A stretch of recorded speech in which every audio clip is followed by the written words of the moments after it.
All the kids in my neighborhood know the story about the ice cream truck. It's not a nice one. We do try to tell our parents about what the ice cream truck does to kids, but it's like talking to a brick wall. If you breathe a word of the story to them, they'll simply freeze in place, their eyes glazing over and unblinking, smile stretching their faces.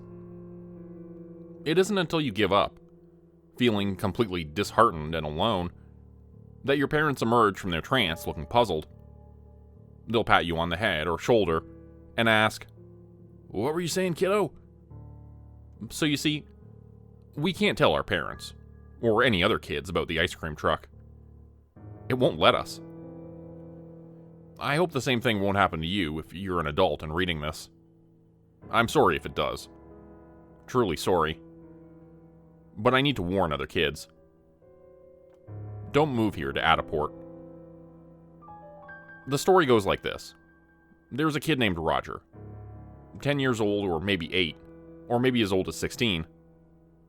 Roger strolls along the street on his way to school, or on his way back from it. He walks without a care in the world, swinging his backpack. He's whistling because it's a fine, beautiful, sunlight-strewn day.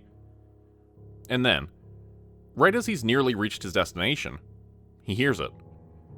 A strange but cheerful jingle. He starts to smile because he can't help it.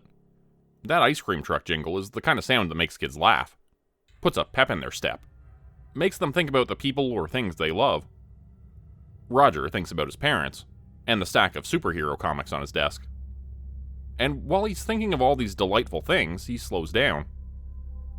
You don't want to do that when the ice cream truck is around. The source of that jingle rounds the corner and barrels straight at him. Roger sees that it's an ice cream truck. It looks like something you'd see in hell, he thinks, and then scolds himself. Where did that stupid thought come from? No, that ice cream truck doesn't look scary at all. It looks fun. Bright shapes decorate every inch of it, and as it approaches Roger, he looks at it more closely and realizes there are superheroes all over the truck. Superman, Batman, Captain Marvel, and the Flash. He's amazed. He's never seen any ice cream truck decorated like that before. Strike that. He's never seen any vehicle decorated like that. The ice cream truck has no name, but he's sure the owner is a great guy. Someone who loves comics, too. Roger walks over to the truck as it slows down next to him. He can't help it. Someone else has control of his legs now, and they mean for him to come to them. He walks over to the small, shuttered window where they normally serve ice cream, and then the door to the truck opens. There are multiple endings to the story because no one agrees on what exactly happens when the door opens. Except for one thing. Roger disappears and he's never seen again. Back then, I thought that story was a huge load of crap. An ice cream truck? Really? That was one of the least frightening things I'd ever heard of. Anyways, I was dealing with enough problems at school. I didn't need to expend energy worrying about some dumb ice cream truck. Richard Golden led the pack of my bullies. I still don't know why he hated me so much. Maybe it was because of my height or my annoying, high-pitched voice. Either way, he set out to destroy my life. Which wasn't a surprise because I'd been bullied before at other schools. The new kid was always an easy target, and bullies gravitated towards me like bees to honey. Richard wasn't dumb enough to do anything life-threatening, but in some ways the petty shit was worse. It meant that none of the teachers took me seriously when I complained about what was going on. Boys will be boys, my world literature teacher said indulgently. I had to constantly watch my back. And my front. Actually, all directions. I never knew when he and his sycophants would strike. They tried to trip me whenever they saw me walking down the hallways or in the cafeteria. If I brought lunch from home, they either stole it or ruined it. They shoved me into lockers, knocked me upside the head, and muttered insults at me. If I didn't keep a death grip on my backpack, they stole that too. They would pass it around to each other, laughing hysterically as I tried to save my homework, my textbooks, and my pencil pouch. If you've ever been bullied, then you understand. School was hell. And just like my teachers, my parents didn't take it seriously. I knew that my dad was disappointed in me. He wanted me to be tougher, stronger, to be a real man. I'd heard him talking to Mom late at night when they both thought I was asleep. Why isn't William more like the other boys his age? All he does is read. My mom had hushed him, but she shouldn't have bothered. My dad and I had always had an uneasy relationship. All this to say, when I went to school on Friday morning, I braced myself for the usual bullshit. But I entered my first period math class to find everyone looking somber and subdued. It was eerie to be surrounded by so many pale, silent faces. They looked up at me when I entered the room, then looked back down at their desks. Many of them were sitting very still, not doing homework or chatting with their friends, but just staring off into space. Finally, I couldn't take it anymore. I leaned over to my deskmate, Sarah, and whispered, "What happened?" Sarah only sometimes deigned to speak to me. It wasn't out of arrogance, but fear. Nobody wanted to be my friend, because nobody wanted to become the new target of Richard's sadism. Now, she turned to me with wide eyes and said, "His parents called the police station and said he never showed up." Couldn't have happened to a nicer person, I thought. But I still wondered why everyone looked so stricken. Richard had never been that popular. I was pretty sure most of us hated and feared him in equal measures. And then I heard it. Someone behind us said, "It's the ice cream truck again." Sarah whipped her head around to glare at the offender, Emily. She was a quiet kid and didn't usually speak. Now she fidgeted in her seat, drumming her fingers on her desk and periodically looking at the doorway, as if she longed to escape. "Don't be an idiot," said Sarah sharply. "There's no such thing. It's not real." Personally, I agreed. The ice cream truck story was just that, a story. It was far more likely that Richard had simply run away, though he wasn't really the type to do that. Maybe someone had kidnapped him. Or there was a serial killer on the loose. I didn't wish that fate on anyone, and I'd be lying if I said there wasn't some part of me that thought Richard would deserve it. We all stopped talking when Miss Auden entered the classroom. She glanced around at us, her eyebrows raised as if she was puzzled by such an extraordinary feat. But she didn't ask us what was going on. Richard's parents had probably already contacted the school. The math lesson simply continued on as usual. The entire school day was a blur for me. I'd be on alert, on the lookout for shoves and teasing, and then I'd remember that Richard was missing, and I didn't have to constantly scan my surroundings anymore. Without Richard around, the usual pack of bullies had dissipated, some of them glumly eating by themselves in the cafeteria. That day was probably the best day I'd ever had at school. Everyone left me alone. I started to think that maybe it wasn't such a bad thing if Richard was, incapacitated for a while longer. I didn't exactly want him dead, but I was enjoying the peace and silence of his absence. When the school bell rang, for once I didn't have to speed out of there like a bat out of hell. Instead, I walked slowly and calmly, enjoying the sunshine that had made a sudden reappearance. Winter in NorCal only lasts for all of 2 weeks, but I had gotten spoiled by the good weather. The temperature was in the high 50s, and a brisk wind swept over me. It was perfect weather for my walk back home, a trek that usually took around 30 minutes. As I walked home, I shuffled through the playlist on my iPod. 9 Inch Nails' Into the Void blared through my earbuds, and I relaxed. I loved rock and heavy metal. Unsurprisingly, my dad disapproved. Right as Into the Void switched over to a different song, I heard a strange noise. I still had my earbuds on, but I could almost hear it. Maybe it was someone blasting music from their car, or someone practicing drums in their parents' garage or basement. I hesitated, one hand over my left earbud. Curiosity got the better of me. I lowered my earbud and a blast of sound hit me. I don't know how to describe what I heard. It was one of those melodies that gets trapped in your head, but no matter how hard you try, you can't recreate it. You'll try to hum it or play it, and whatever comes out of your lips and fingers just doesn't match up with what's in your head. It was even more than that, though. The melody I heard somehow had multiple dimensions to it. Sight, smell, and taste. As I listened, I could see that melody was a carnival. Not like or reminded me of a carnival. It was a carnival. I stood there, unmoving, my head tilted to one side like a bird mesmerized by a snake. I could see the performers in colorful costumes, running around on their stilts. I could even smell the popcorn, taste the cotton candy. It was so real that I began to chew on it. The taste of blood in my mouth brought me back to myself. I had bitten the inside of my bottom lip, Not as badly as I could have, but bad enough that when I ran my tongue over it, I could feel blood pooling in the indentations of my teeth. I looked around myself wildly, like a dreamer who had just been awoken from a nightmare. And I saw where the melody came from. An ice cream truck. It had no name on its side. It rolled towards me slowly, and I couldn't tear my eyes away. It was beautiful, breathtaking. I thought of my mom then, because she painted in her spare time.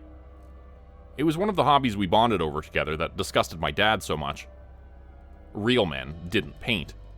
The way the colors swirled over the truck reminded me of our favorite painting, Somewhere New by Linda Woods. It also made me think irresistibly of ice cream. The colorful yellow and pink and orange swirls of sherbet rainbow ice cream. I walked towards the ice cream truck. It waited for me, the engine rumbling strangely loudly. The door opened, and I saw who owned the ice cream truck. For an instant, long, black-gray arms reached out for me. And then I blinked, and an old man stood in front of me, his arms held out in welcome. He had strangely bony hands and wrists, but his bright blue eyes twinkled with warmth and welcome. I smiled back at him. He was so hunched over that we were nearly of equal height. "Hello, young man. My name is John Goodman. Would you like some ice cream?" I nodded and began walking forward. The open door yawned behind him into darkness. There was a moment of unease, and then I told myself not to be silly. I could trust Mr. Goodman. He was my friend. A sharp pain pierced my right ear, the one with the earbud still in. The wretched screeched into my ear, and I instinctively tried to lower the volume. The iPod slipped through my fingers and hit the ground. I started to bend down to pick it up and then froze. The old man's face flickered. 1 second, there was a kind, gentle man reaching out to help me. The next, something monstrous. It towered over me and had multiple stick-like arms and legs.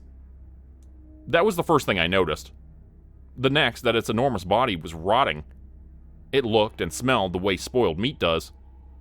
Every time it moved forward on those thin legs, flakes of skin drifted off from it. Worse, though. Worse than its insane white eyes and its gaping mouth were the faces. Faces covered every part of its body, and arms and legs, and all of them were screaming. Faces of kids whose eyes rolled madly in their sockets, whose black tongues flapped out, and whose shredded lips formed incoherent shapes. I saw Richard's face on one of its arms, and he saw me. We stared at each other for a full second. And then I scrambled backwards as the thing's hands reached out for me, its black talons grasping for my face, my clothes, my arms. I screamed in one startled burst and turned to run. And as I ran, I heard it behind me screaming too. Unlike mine, it was a scream of frustrated rage. I risked a glance backwards and saw it slump down beside the ice cream truck, beating its many arms against the ground in a fit of petulance. The faces of the kids on its arms wailed as their faces smashed apart, bits of bones flying through the air, noses and eyes and lips gouged out to bleed down their cheeks. Once I got home, I went straight into my bedroom and locked the door. I barricaded it with my bookcase and my desk. I even pushed my bed against it. If I'd had anything else to put between myself and the door, I would have used that too. I sat in the middle of my wrecked and messy bedroom and trembled, and waited for the thing to track me down and kill me. My parents came home, and my dad forced me to undo my barricade. We had dinner together, and the food was ash in my mouth. As usual, my dad ignored me, except to tell me that it was rude to wear earbuds during dinner. I took them off, but kept them in the pocket of my hoodie. My mom, though, she noticed I wasn't my usual self. As we watched TV together, the images swirling into a colorful mess before my eyes, she touched my forehead. "What's wrong, Will?" That was all it took.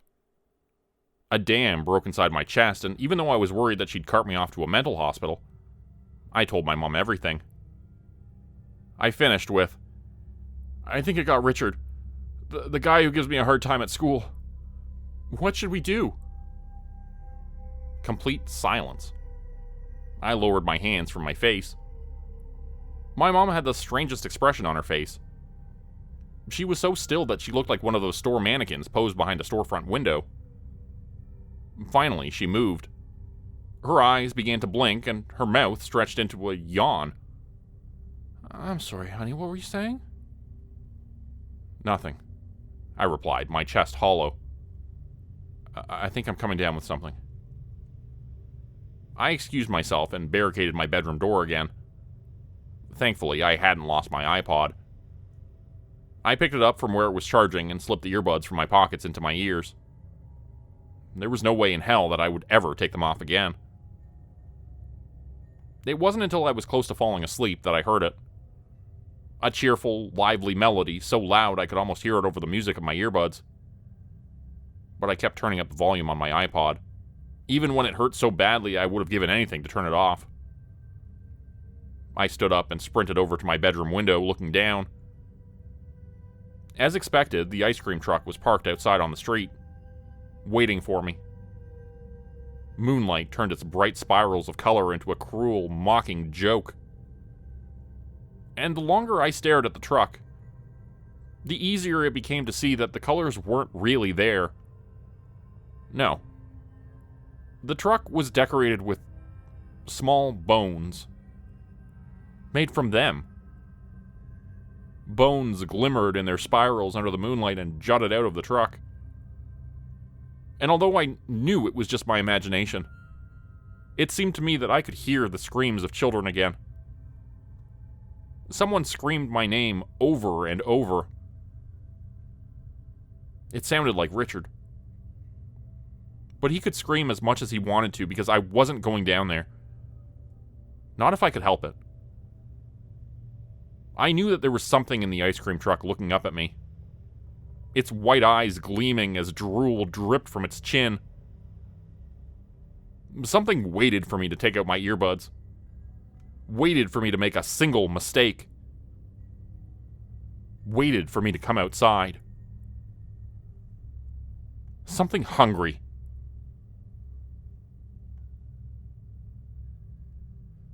Become a channel member today for early access, bonus videos, and special emojis only available to members. Check out the description below or click the join button for more info.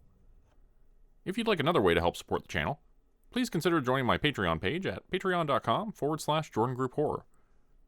As a patron, you'll get access to bonus videos and content. You'll be credited at the end of every video going forward. And if you decide to stay for 3 months, I'll name a character after you, which will be featured in a Hollow's End story. Links to join the Patreon are in the description. Thanks everyone for listening. Please like, subscribe, and comment to help the channel continue to grow. And see you again next time at 4 p.m. Eastern Standard Time. Hope you have a great night.